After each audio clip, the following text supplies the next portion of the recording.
অবরকাতুহু। সম্মানিত দর্শক, স্মরণকালের সবচেয়ে একটি ভয়াবহ অবস্থার মধ্যে পড়েছে বিএনপি এবং সেটা রাজনৈতিক গতি হারিয়েছে, রাজনীতির যে পথ এটিও হারিয়ে ফেলেছে এবং রাজনীতি করার জন্য যে শক্তিমত্তা দরকার, যে সাহস দরকার, যে আত্মবিশ্বাস দরকার এবং যে চেইন অফ কমান্ড দরকার দলের মধ্যে, সেটি এখন সবচেয়ে নাজুক একটি অবস্থার মধ্যে রয়ে গেছে। ফলে আশা এবং নিরাশার দোলাচল, ভয় এবং আতঙ্কের মাঝামাঝি একটি জায়গা, পাওয়া এবং না পাওয়ার যে একটা অনিশ্চয়তা রয়েছে, সেই অনিশ্চয়তার মধ্যে এই দলটি গত 11 মাস ধরে যে কর্মকাণ্ড করে চলেছে, কথাবার্তা বলছে, রাজনৈতিক প্ল্যান দিচ্ছে, পরিকল্পনা দিচ্ছে, হুমকি দিচ্ছে, ধামকি দিচ্ছে, আপনি যদি গ্রাফ করেন বা আপনি যদি একটি বিন্দুর সঙ্গে অন্য বিন্দুর সংযোগ দেখেন, তাহলে দেখতে পারবেন যে এই গত 11 মাসে তাদের 11 বার গতি পরিবর্তন হয়েছে, তাদের কথা পরিবর্তন হয়েছে, কথার স্বর পরিবর্তন হয়েছে, তাদের মাথা কখনো উন্নত হয়েছে, মাথা কখনো অবনত হয়েছে, কখনো সন্দেহ বেড়েছে, কখনো বিশ্বাস বেড়েছে, কখনো কাউকে বন্ধু বানিয়েছে, কখনো কাউকে শত্রু বানিয়ে ফেলেছে। অনেক দিনের প্রিয় মানুষগুলোকে তারা হারিয়েছে, আবার নতুন নতুন প্রিয় মানুষকে তারা জোগাড় করে ফেলেছে এবং এই অবস্থার মধ্যে সবচেয়ে বিপজ্জনক যে পরিবেশ তৈরি হয়েছে বর্তমানে বিএনপির জন্য, সেটা হলো তারা শত্রু চিনতে পারছে না এবং তারা বন্ধু চিনতে পারছে না এবং তাদের মনে একটা অজানা আতঙ্ক দেখা দিয়েছে। বিশেষ করে বাংলাদেশের প্রাচীনতম ধর্মভিত্তিক রাজনৈতিক দল জামায়াত ইসলামী, জামায়াত ইসলামীকে তারা গত কয়েক মাস ধরে ভীষণ রকম ভয় পাচ্ছে। আর তার আগে অর্থাৎ 2024 সনের পুরোটি সময়, আগস্ট থেকে একেবারে ডিসেম্বর পর্যন্ত তারা জামাত নিয়ে যে চিন্তা ভাবনা করেছিল, সেখানে দেখি না বেটায় কি করে, তাকে ধরাতে কোনো বিষয়ই নয়। অর্থাৎ ওই যে সেই ভানুর গল্পের মতো, যে গভীর রজনীতে একটি চোর ঘরের মধ্যে ঢুকেছে, তো গৃহকর্তা সে দেখছে যে চুরি করছে, তো সে চিন্তা করলো যে সিসকে চোর, পিসকে চোর, একে তো যে কোনো সময় ধরে ফেলা যাবে, এটা কোনো বিষয়ই নয়। তো চোর চুরি করছে আর গৃহকর্তা মজা লুটছে যে সে অন্ধকার রাত্রিতে এটা হাতড়াচ্ছে, ওটা হাতড়াচ্ছে, ওখানে খুঁজছে, আবার ডানে বামে তাকাচ্ছে। আপনি জাস্ট এটাকে সে একটা বিনোদন হিসেবে গ্রহণ করলো এবং সর্বশেষ যেটা করলো, সে তার চুরির সমস্ত মাল এবং সামান এক একটা পুটলির মধ্যে বেঁধে সে যখন চলে যাবে, তখনও গৃহকর্তা চিন্তা করলো দেখি না কি করে। তো এইরকম একটা মানে অবস্থা বিএনপির মধ্যে, অর্থাৎ সে তার প্রতিদ্বন্দ্বীদেরকে সময় দিয়েছে 2024 সনের পুরোটা সময় সে একবারও প্রস্তুতি নেয়নি। তার একটা আত্মবিশ্বাস ছিল অনেকটা সেই খরগোশ এবং কচ্ছপের গল্পের মতো, যে ও আমার সঙ্গে কখনোই পারবে না। কিন্তু 2025 সনে এসে তার প্রতিদ্বন্দ্বীরা, বিশেষ করে জামায়াত ইসলামী এবং এনসিপি, তারা এতটা শক্তি অর্জন করেছে, এতটা সাহস অর্জন করেছে, এতটা কৌশল অবলম্বন করার দক্ষতা অর্জন করেছে, তাদের কণ্ঠে এমন সব কথা, ভাষা চলে আসছে যেটা সামাল দেওয়ার মতো শক্তি আসলে এই মুহূর্তে বিএনপির নেই। ফলে কি হচ্ছে, বিএনপি পদে পদে এই দুটো রাজনৈতিক দল দ্বারা অবদমিত হচ্ছে, অপমানিত হচ্ছে এবং এখন এই পর্যায়ে এসে রীতিমতো আতঙ্কগ্রস্ত হয়ে পড়েছে। এবং আমরা যেটা দেখছি এখন, জনাব তারেক রহমান সাহেবের সঙ্গে জামাতের আমির, যাকে বলা হয় তার যে ব্যক্তিগত কন্ট্যাক্ট, নেতৃত্বের যে জায়গা, বা তারা পাশাপাশি বসলে কে কার উপর প্রভাব বিস্তার করেন, এটা হয়তো দেখলে বোঝা যেত। কিন্তু আমরা যেটা 2024 সনে দেখেছি, সেটা হলো জামাতের আমির যদি বিএনপির মহাসচিবের সঙ্গে কথা বলতেন, কিংবা এনসিপির নাহিদ যদি বিএনপির কোনো একটা নেতার সঙ্গে দেখা সাক্ষাৎ হতেন, তখন ওই সময় আপনি আই কন্ট্যাক্টগুলো, বডি ল্যাঙ্গুয়েজগুলো লক্ষ্য করবেন যে জামাতের আমির কিংবা এনসিপির যিনি প্রধান বা অন্য প্রথম সারির যারা দলজন নেতা রয়েছেন বিএনপির, তাদেরকে কেন্দ্র করে জামাত এবং এনসিপির সর্বোচ্চ নেতৃত্ব থেকে শুরু করে প্রথম সারি যারা নেতৃত্ব, তারা এক ধরনের আনুগত্য প্রকাশ করতেন এবং এক ধরনের সমীহ তারা প্রদর্শন করতেন, যেটা 2025 সনে এসে বুমেরাং হয়ে গেছে। এখন জামাতের আমিরের সঙ্গে বিএনপির কোনো শীর্ষ নেতা ওয়ান টু ওয়ান বৈঠক করবেন, এই বিশ্বাসটা আমরা দেখতে পাই না। এখন জামাতের আমিরকে অনেকটা ইরানের আয়াতুল্লাহ মানে আলী খামেনির মতো সম্মানজনক, প্রভাবশালী একটা আধ্যাত্মিক নেতা হিসেবে মনে হচ্ছে। তার এই গত কয়েক মাসের পারফরমেন্সের কারণে তার নামে এখন আমিরে জামাত হয়ে গেছে, শায়েখে জামাত হয়ে গেছে। আমিরুল মুমিনিন বলেন জামাতে যারা লোকজন, মুসলমানদের নেতা বলেন, এবং ভবিষ্যৎ বাংলাদেশের প্রেসিডেন্ট বা ভবিষ্যৎ প্রধানমন্ত্রী রূপে, ভবিষ্যতের দ্বিতীয় উমর রূপে তাকে চিহ্নিত করার চেষ্টা করেন এবং এই ভাইবটি জামাতের আমির নিজে ধারণ করেন। ফলে কি হচ্ছে, আগে তিনি যেখানে সচরাচর টেলিফোন করতেন, নিজে যেতেন, অনেক বিষয় তদারকি করতেন, সেই বিষয়গুলো অলমোস্ট 90% তিনি এখন দলের অন্যান্য গুরুত্বপূর্ণ নেতাদেরকে দিয়ে করাচ্ছেন। ফলে কি হচ্ছে, বিএনপি যারা প্রথম সারির নেতৃবৃন্দ রয়েছেন, এখন জামাতের সেই দ্বিতীয় সারি যারা নেতৃবৃন্দ রয়েছেন তাদের সঙ্গে আলাপ আলোচনা করে, কথাবার্তা বলে, একত্রে বসে টকশো করে তারা এক ধরনের তৃপ্তি অনুভব করছেন। আর দূর থেকে তারা দেখছেন যে জামাতের আমিরের সুবহানাল্লাহ, তার দাড়িগুলো কত সুন্দর, তার টুপিটা কত সুন্দর, তার চেহারা একই ধরনের একটা জ্যোৎস্নার ভাব চলে এসেছে। এবং কেন এই লোকজন বারবার জামাত জামাত করে এবং কেন এই জামাতের আমিরকে নিয়ে এত আলাপ আলোচনা হয়, এই বিষয়গুলো নিয়ে তারা অবাক বিষয় ভাবে আর চিন্তা করে যে আমাদেরকে নিয়ে কেন এইভাবে মানুষের আলাপ আলোচনা হয় না, আমাদেরকে কেন মানুষ চাঁদাবাজ বলে, কেন মানুষ ডন বলে, আমাদেরকে কেন আন্ডারওয়ার্ল্ডের গডফাদার বলে, এগুলো কি সহ্য করা যায়, আমাদেরকে কেন অশিক্ষিত বলে, গাঁজাখোর বলে। মানে এগুলো নিয়ে প্রচলিত রাজনীতিবিদ যারা আছেন তাদের মধ্যে বিএনপি শীর্ষ নেতারা, যাদের রীতিমধ্যে নানা রকম ট্যাগ রয়েছে বা হয়ে গেছে, তারা ভীষণ রকম অস্বস্তির মধ্যে পড়েছেন। এনসিপিও একই অবস্থা। এনসিপি যারা নেতা, কয়েকজনের নাম ধরেন, যেমন ধরুন যাকে বলা হয় নাহিদ, সার্জিস, তারপরে যাকে বলা হয় হাসনাত আবদুল্লাহ, তো ওনারা তো আছেন। এর বাইরে মন্ত্রিপরিষদে আছেন মাহফুজ এবং আসিফ মাহমুদ সজীব ভুঁইয়া।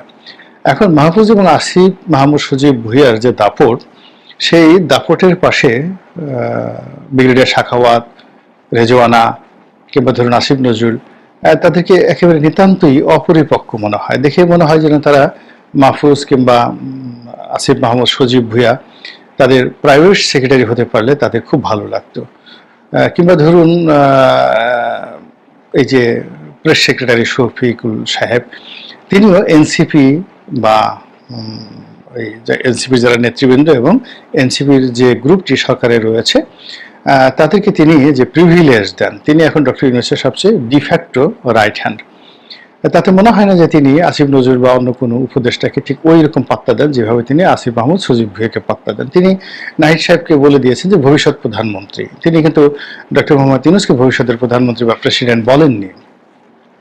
তো কাজেই তাদের যে গুরুত্ব সে 2025 সনে বেড়ে গেছে। ফলে আমরা দেখতে পাই যে নাহিদ সাহেব যদি কোথাও যান, হাসনাত আবদুল্লাহ সাহেব যদি কোথাও যান, সার্জিস কোথাও যান, তো সেখানে যদি বিএনপির শীর্ষ নেতারা উপস্থিত থাকেন, বিএনপির শীর্ষ নেতারা এগিয়ে গিয়ে তাদের সাথে করমর্দন করেন। আর তারা মানে এমনভাবে হাসেন, এমনভাবে হ্যান্ডশেক করেন, এমনভাবে কথাবার্তা বলেন, মনে হয় যেন নেতৃত্ব এবং কর্তৃত্বটা এখন তাদের হাতে চলে এসেছে। আমি কয়েকটি ভিডিও ফুটেজে দেখলাম যে হাসনাত আবদুল্লাহ সাহেব দাঁড়িয়ে আছেন, বিএনপির সালাউদ্দিন সাহেব সেখানে যাচ্ছিলেন, তিনি আবার ফিরে এসে হাসনাত আবদুল্লাহর সঙ্গে সালাম বিনিময় করলেন, হ্যান্ডশেক করলেন এবং হাসনাত আবদুল্লাহ সালাউদ্দিন সাহেবকে কিছুটা প্রশ্ন করলেন বা কোনো একটা বিষয়ে কিটিং, মানে অনেকটা আছে না যে আমরা জোক করি, তো হাসি মুখে কিছু একটা তিনি যোগ করলেন এবং সেই যোগ শুনে সালাউদ্দিন সাহেব শিশুর মতো সুন্দর করে হাসলেন। এই দৃশ্য আমরা 2024 সনে কল্পনাই করতে পারতাম না। এর বাইরে যাকে বলা হয় নাহিদ সাহেব, তিনি তো একেবারে রীতিমতো গ্র্যান্ড লিডার। তিনি এবং তার যারা লোকজন রয়েছেন, শীর্ষ যারা নেতৃবৃন্দ রয়েছেন, তাদের বডি ল্যাঙ্গুয়েজ আপনি চিন্তা করেন। এখানে যে কুটি মেয়ে যাচ্ছেন তার মধ্যে ডক্টর তাসমিন জারা, তো তাসমিন জারা সালাউদ্দিন সাহেবের কন্যার মতো, একেবারে কন্যার মতো। তারপরে সালাউদ্দিন সাহেব যে পরিবার থেকে এসছেন, উনি একজন বিসিএস কর্মকর্তা ছিলেন আপনি চেহারা শুরু দেখলেই বুঝতে পারবেন যে অনেকটা অ্যারাবিয়ান স্টাইলের তার গায়ের রং। কক্সবাজার চট্টগ্রাম অঞ্চলের মানুষ যারা ফর্সা হন, তারা খুবই ফর্সা হন। তো সেই দিক থেকে সালাউদ্দিন সাহেবের চেহারার মধ্যে এক ধরনের রাজস্বিকতা রয়েছে, এবং তিনি খুব অল্প বয়সে মন্ত্রী হয়েছেন, এমপি হয়েছেন, বেগম খালেদা জিয়ার প্রাইভেট সেক্রেটারি হয়েছেন। অর্থাৎ রাজনীতি, রাজতন্ত্র, আভিজাত্যই বাংলাদেশে যা কিছু বোঝায় সেটা সালাউদ্দিন সাহেব পুরো মাত্রায় পেয়েছেন। আমাদের সেই ৮০-র দশকে যারা বিসিএস পাশ করে ম্যাজিস্ট্রেট হতেন তারা তো জানাতেন না লোক না, তারা সিএসপির মতোই সম্মানিত। তো সেইখান থেকে তার ক্যারিয়ার শুরু। তো সেই সালাউদ্দিন সাহেবের পাশে যখন তাসমিন জারা, এখন আপনি দেখবেন যে তাসমিন জারা ভালো ছাত্রী, অক্সফোর্ড থেকে সে ডাক্তারির উপর ডিগ্রি নিয়েছে, ঢাকা মেডিকেল থেকে হয়তো সে ডাক্তারি পাশ করেছে। তো এরকম তো বাংলাদেশে বিদেশে হাজার হাজার ডাক্তার ঘুরে বেড়াচ্ছে। কিন্তু আপনি যদি তাসমিন জারার চেহারার দিকে তাকান তাহলে দেখবেন যে তার সব কিছু আমাদের বাংলাদেশের আভ্যন্তরীণ বাংলার একটা নিম্ন মধ্যবিত্ত পরিবারের চেহারা, সুরত, মন, মানসিকতা, ড্রেস কোড, কথাবার্তা থেকে শুরু করে সব কিছু। তো সেই তাসমিন জারা, যিনি এই এনসিপির সঙ্গে যুক্ত না হলে সালাউদ্দিন সাহেবের সঙ্গে দেখাই করতে পারতেন না, এখন তিনি সালাউদ্দিন সাহেবের একেবারে পাশের চেয়ারে প্রধান উপদেষ্টার কার্যালয়ের সম্মুখ সারিতে বসেন এবং ক্রস লেগ, মানে এক পায়ের উপর আর এক পা তুলে যেভাবে ঝুলিয়ে ঝুলিয়ে সালাউদ্দিন সাহেবের দিকে একেবারে না তাকিয়ে ড্যাম কেয়ার একটা ভাব নিয়ে তিনি যেভাবে চলেন, তাতে সালাউদ্দিন সাহেবের দেখে মনে হয় যে তিনি তাসনিম জারাকে, যাকে বলা হয় প্রিভিলেজ দিয়েই তাকে কিন্তু রাজনীতি করতে হবে, এরকম একটা অবস্থা কিন্তু তৈরি হয়ে গেছে। এবং আমরা সেটা বিভিন্ন কর্মকাণ্ডে দেখি। এনসিপির যারা নেতৃবৃন্দ রয়েছেন তারা লাগামহীন কথাবার্তা বলছেন। তারেক রহমান সাহেব থেকে শুরু করে দলের যত শীর্ষ নেতৃবৃন্দ রয়েছেন, এমনকি বেগম জিয়া যাকে এবং শহীদ প্রেসিডেন্ট জিয়াউর রহমান, তাদেরকেও তারা ছাড় দিচ্ছেন না। তো তার বিপরীতে বিএনপির শীর্ষ নেতারা জবানে লাগাম দিয়েছেন এবং তারা এই সকল নেতৃবৃন্দ সম্পর্কে একটি টু শব্দ উচ্চারণ করতে চাচ্ছেন না, সাহস পাচ্ছেন না বা করছেন না, হোয়াট এভার মেবি। অন্যদিকে দলের যারা তরুণ তুর্কি রয়েছেন, যেমন ইশরাক সাহেব রয়েছেন, তারপরে রবিউল ইসলাম নয়ন নামে যুব দলের একজন নেতা রয়েছেন। যুব দলের দুটো ভাগ রয়েছে, ঢাকা মহানগরীর, একটা দক্ষিণ একটা উত্তর। তো সম্ভবত দক্ষিণ সিটির তিনি সাধারণ সম্পাদক বা এরকম কোন একটা বড় পদে থাকবেন। রবিউল ইসলাম নয়ন ইতিমধ্যে বেশ আলোচিত হয়েছেন নানা কারণে। তো তিনিও ঠিক কট্টর ভাষায় সেই এনসিপি এবং জামাতের অনেক নেতাকে বা চরমোনাই নেতাকে সমালোচনা করেছেন বটে, কিন্তু সিনিয়রদের মধ্যে একমাত্র ফজলুর রহমান সাহেব ছাড়া আর কেউ কিন্তু জামাত নিয়ে বা এনসিপি নিয়ে এখন পর্যন্ত একটা ট্রু শব্দ করেননি। ইট মিনস জামাত এবং এনসিপিকে বিএনপি শীর্ষ নেতারা ভয় পাচ্ছেন, অথবা তাদেরকে অ্যাভয়েড করতে চাচ্ছেন, অথবা তাদেরকে পাত্তা দেওয়ার মতো কোনো কারণ খুঁজে পাচ্ছেন না। ফলে ওরা যা বলে বলুক, উই ডোন্ট কেয়ার, ওটা আমাদের কিছু আসে যায় না, এটা হতে পারে। কিন্তু বাস্তবতা হলো যে যেভাবে এনসিপির কর্মকাণ্ডের কারণে, জামাতের কর্মকাণ্ডের কারণে প্রতিদিন বিএনপিকে তার ট্র্যাক চেঞ্জ করতে হচ্ছে, বিএনপিকে তার ভাষা পরিবর্তন করতে হচ্ছে, এবং এনসিপি এবং জামাতের যে সম্মিলিত সিদ্ধান্তের সঙ্গে তাদেরকে তাল মিলাতে হচ্ছে, সেটা বিএনপির জন্য খুবই উদ্বেগজনক।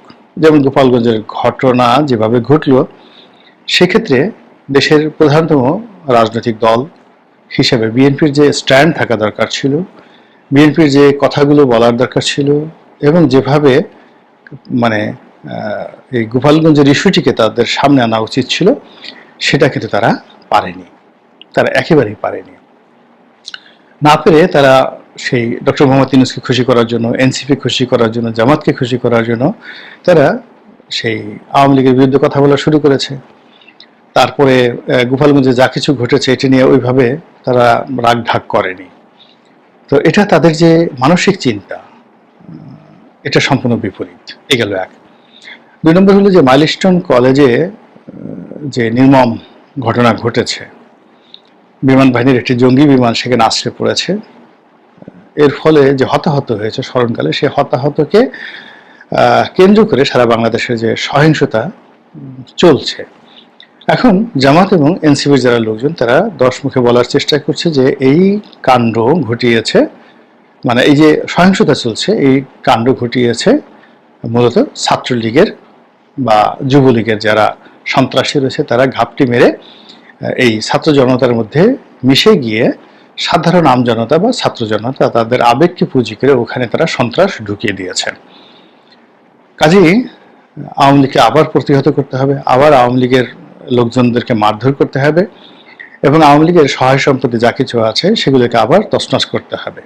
এই যে তাদের যে মনোবৃত্তি, এটার বিপরীতে ডক্টর মোহাম্মদ ইউনূসের যা করার দরকার ছিল তা যেমন তিনি করতে পারেননি, বিএনপির যা করার দরকার ছিল বিএনপি সেটা করেনি। বিএনপি বরং যেটা করেছে, আওয়ামী লীগের একটি পরিত্যক্ত ভবন বঙ্গবন্ধু এভিনিউতে আওয়ামী লীগের কেন্দ্রীয় কার্যালয়, যেখানে গিয়ে সাধারণত ছিন্নমূল মানুষেরা মলমূত্র ত্যাগ করে, একটি অ্যাবান্ডেন্ট পরিত্যক্ত ভবন।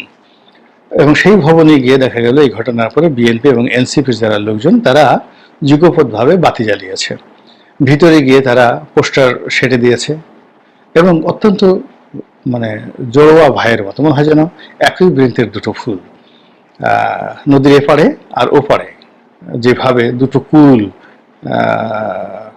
একেবারে নদীর আপন হয়ে মধ্যে স্রোতধারা প্রবাহিত করে, ঠিক তদ্রূপ আওয়ামী লীগ অফিসের এক পাশে এনসিপি আর এক পাশে বিএনপি, তারা একত্র হয়ে ওরকম একটা পরিত্যক্ত ভবনকে কেন্দ্র করে, যেখানে আওয়ামী লীগের কোনো লোক নাই, জন নাই, আওয়ামী লীগের ভূত থাকতে পারে, প্রেত থাকতে পারে, আওয়ামী শয়তান থাকতে পারে, ইবলিস থাকতে পারে, কিন্তু দৃশ্যমান ওখানে কোনো যাকে বলা হয় বনি আদম, আওয়ামী লীগের বনি আদমকে আমরা দেখিনি। কিন্তু সেটাকে ভয় পেয়ে বিএনপি এবং এনসিপি এই দুদিন আগে তারা যেখানে পরস্পরের প্রতি বিষোদ্গার করেছে, কক্সবাজারে মারামারি করেছে, তারপরে শেষে চকরিয়াতে তারা মারামারি করেছে, অন্যান্য এলাকাতে যে সকল মারামারি হয়েছে বিভিন্ন এলাকাতে, এর পেছনে ধরে নেওয়া হয় যে বিএনপির একটা বিরাট হাত রয়েছে। তো সেই বিএনপি এই ঢাকা শহরে মাইলস্টোনের এই ঘটনার পরে তাদের মনে হয়েছে যে এখন এনসিপির সঙ্গে তাদেরকে কমপ্লাই করতে হবে, এবং সেই কমপ্লাই করতে গিয়ে তারা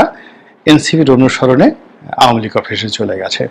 তো এতে করে এনসিপি বা বিএনপি কিংবা জামাত যদি এই কাজের সঙ্গে সম্পৃক্ত হয়, এতে আওয়ামী লীগের কিছুই হবে না, কিন্তু এই নামটি আওয়ামী লীগের অফিস বঙ্গবন্ধু এভিনিউ যেটা মানুষ ভুলে গিয়েছিল সেটাকে আবার স্মরণ করে দেওয়া হলো। তো একে তো নাসুনি বুড়ি, তার উপরে ঢোলের বাড়ি, মানে শেখ হাসিনা তো এমনি ওখান থেকে নানা রকম বক্তৃতা দিয়ে বেড়াচ্ছেন, বিবৃতি দিয়ে বেড়াচ্ছেন। এখন যদি তিনি বলেন যে আমাদের পরিত্যক্ত ভবন তারা পরিষ্কার করছে, আমাদের পরিত্যক্ত ভবন তারা পাহারা দিচ্ছে, ওখানে তারা অফিস করার চেষ্টা করছে, ওকে ফাইন, যেভাবে হোক তারা ওখানে অফিস টফিস করুক, আমি এটা করতে দিলাম, সময় হলে আবার আমি তাদেরকে সেখান থেকে তাড়িয়ে দেবো। বলেন তো, মানে ন্যূনতম লজ্জাবোধ যদি থাকে তাহলে এই কথার আপনি কিভাবে উত্তর দিবেন? প্রত্যেকটা রাজনৈতিক দলেরই একটা স্বতন্ত্র বৈশিষ্ট্য থাকবে, স্বতন্ত্র প্ল্যান থাকবে, পরিকল্পনা থাকবে, প্রতিদ্বন্দ্বিতা থাকবে, প্রতিপক্ষ থাকবে, এমনকি শত্রু থাকবে। তো বিএনপি এই গত 11 মাস ধরে এভাবে শত্রু মিত্র অ্যাসার্টেন করতে পারছে না, নির্দিষ্ট করতে পারছে না। তার চেয়ে বরং জামাত এবং বিএনপিকে কখনো অনুসরণ করার চেষ্টা করছে, কখনো তাদের সাথে বিরোধিতা করার চেষ্টা করছে, আবার দিন শেষে ঘুরে ফিরে জামাতের সঙ্গে তারা একত্র হওয়ার বা বন্ধুত্ব করার জন্য তারা নানা রকম ফন্দি ফিকির যে চালিয়ে যাচ্ছে। এতে করে জামাত এবং এনসিপি যে শক্তিশালী হচ্ছে এতে কোনো সন্দেহ নাই, আর অন্যদিকে বিএনপি যে ক্ষতিগ্রস্ত হচ্ছে এবং শক্তিহীন হয়ে পড়ছে এই ব্যাপারেও আমার কোনো সন্দেহ নেই।